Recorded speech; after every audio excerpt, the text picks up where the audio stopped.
और यहीं से रामायण का काल आरंभ होता है। लेकिन रामायण लिखने से पहले वाल्मीकि के भीतर एक और यात्रा होती है, प्रश्न से दृष्टि तक। अब वाल्मीकि केवल तपस्वी नहीं हैं, वे आश्रम के आचार्य हैं, शिष्य परंपरा के केंद्र हैं। यात्री उनके यहां शरण पाते हैं, समाज उन्हें दिशा देने योग्य मानता है। इसी अवस्था में उनके भीतर एक प्रश्न उठता है। ये प्रश्न किसी व्यक्तिगत जिज्ञासा का नहीं है, ये समाज के लिए मानक तय करने का प्रश्न है। वाल्मीकि सोचते हैं, अगर मनुष्य को जीवन की दिशा देनी है तो पहले ये जानना होगा कि आदर्श मनुष्य कैसा होता है। वे ये नहीं पूछते सबसे शक्तिशाली कौन है, सबसे बड़ा राजा कौन है, सबसे बड़ा योद्धा कौन है। वे पूछते हैं, क्या इस संसार में कोई ऐसा पुरुष है जिसमें सभी श्रेष्ठ गुण एक साथ हों। ये प्रश्न एक गुण का नहीं है, ये गुणों के संतुलन का प्रश्न है। वाल्मीकि जिन गुणों की खोज करते हैं उन्हें 3 स्तरों में समझा जा सकता है। पहला स्तर चरित्र। ऐसा मनुष्य गुणवान हो, धर्मज्ञ हो, कृतज्ञ हो, सत्य बोलने वाला हो, प्रतिज्ञा में अटल हो और आचरण से शुद्ध हो। दूसरा स्तर क्षमता। ऐसा मनुष्य वीर हो, कार्यक्षम हो, धैर्यवान हो, लेकिन ये शक्ति उन्मत्त न हो, ये शक्ति धर्म की मर्यादा में बंधी हो। तीसरा स्तर लोकहित। ऐसा मनुष्य प्रजा के हित में लगा हो, लोगों को प्रिय हो, इंद्रियों पर संयम रखता हो और सभी प्राणियों के प्रति करुण हो।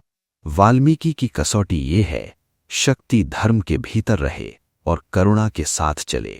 इस प्रश्न से ये तय हो जाता है कि जो कथा आगे बनेगी वो केवल कथा नहीं होगी, वो मानव धर्म का मानक बनेगी। इसी समय देवर्षि नारद वाल्मीकि के आश्रम आते हैं। ग्रंथ उन्हें मुनि पुंगवः, ऋषियों में श्रेष्ठ, तप और स्वाध्याय में स्थित बताता है। वाल्मीकि उनका विधिपूर्वक स्वागत करते हैं, अतिथि सत्कार करते हैं, फिर वही प्रश्न उनके सामने रखते हैं। ये एक विधिवत संवाद है। प्रश्नकर्ता वाल्मीकि, उत्तरदाता नारद और विषय मानव धर्म। नारद ये प्रश्न सुनकर प्रसन्न होते हैं क्योंकि ये प्रश्न उत्तम पुरुष के चरित्र से जुड़ा है। नारद कहते हैं, ऐसा पुरुष है, उसका नाम है राम। ये केवल नाम नहीं है, ये आदर्श की पहचान है। नारद बताते हैं कि राम में वे सभी गुण हैं जिनकी खोज वाल्मीकि कर रहे थे।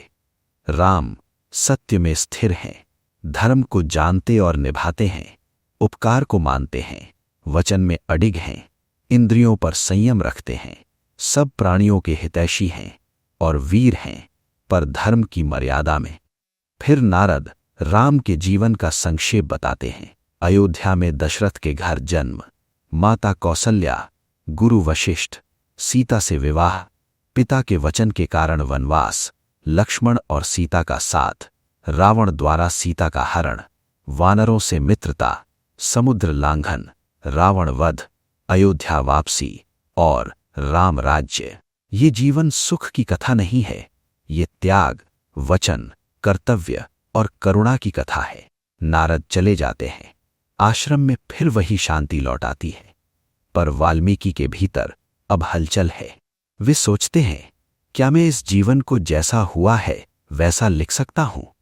राम का जीवन सरल नहीं है, उसमें है राज्य का त्याग, वनवास, कष्ट, अपमान, युद्ध और कठिन निर्णय।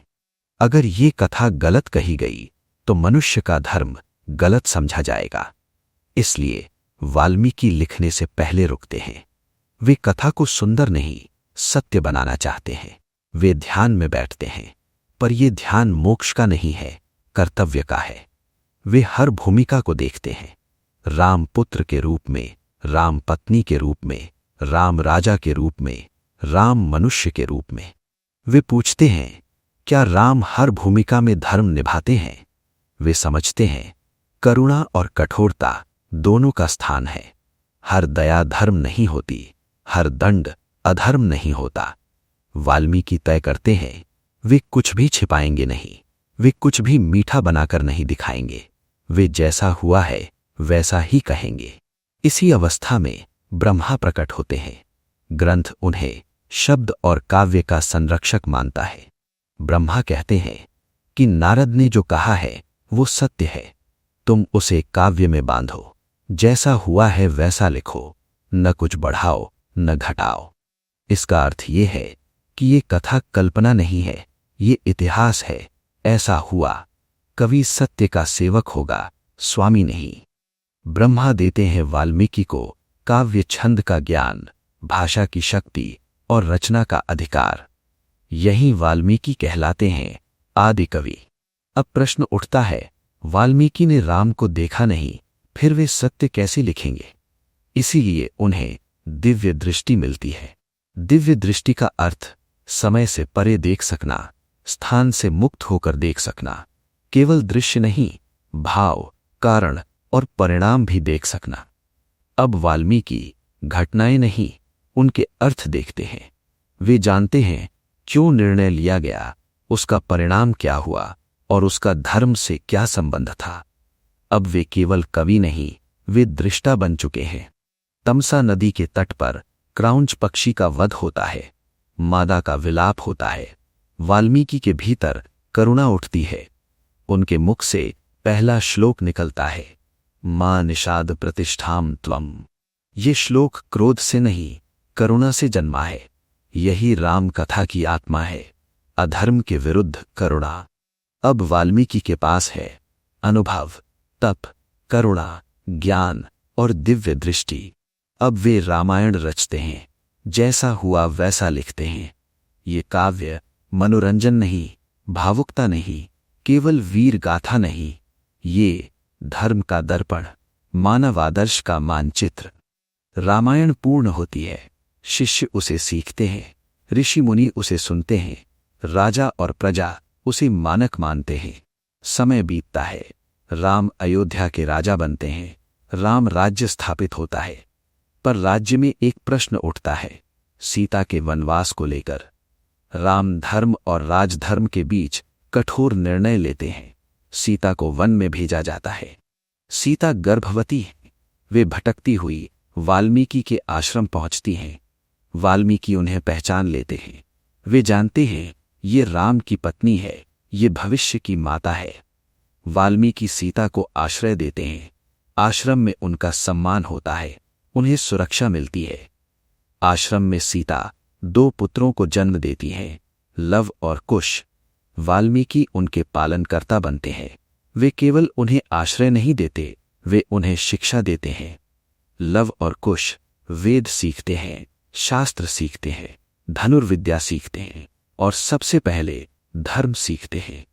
वाल्मीकि उन्हें रामायण सिखाते हैं, वही रामायण जो उनके पिता का जीवन है। पर बच्चे ये नहीं जानते कि राम उनके पिता हैं। उनके लिए राम केवल एक महान राजा है, एक आदर्श पुरुष है। इस प्रकार वाल्मीकि रामायण के रचयिता भी हैं और उसी रामायण के गायकों के गुरु भी बनते हैं। यही तीसरे वीडियो का चरण पूरा होता है। वाल्मीकि ऋषि से कवि बने, कवि से दृष्टा बने, दृष्टा से इतिहासकार बने और अंत में लव कुश के गुरु बने। इसी के साथ ये वीडियो यही समाप्त होता है। अगली वीडियो यानी पार्ट 4 में हम रामायण अर्थात राम कथा की विधिवत शुरुआत करेंगे। ये वीडियो देखने के लिए आप सभी का बहुत बहुत धन्यवाद। यदि आपको हमारी ये प्रस्तुति पसंद आई हो तो इसे लाइक करना और हमारे चैनल को सब्सक्राइब करना न भूलें। आपको ये वीडियो कैसी लगी ये आप हमें कमेंट बॉक्स में लिखकर ज़रूर बताइए। तो बहुत जल्द फिर मुलाकात होगी अगली वीडियो में। तब तक के लिए राम राम, जय श्री कृष्ण, राधे राधे, हर हर महादेव।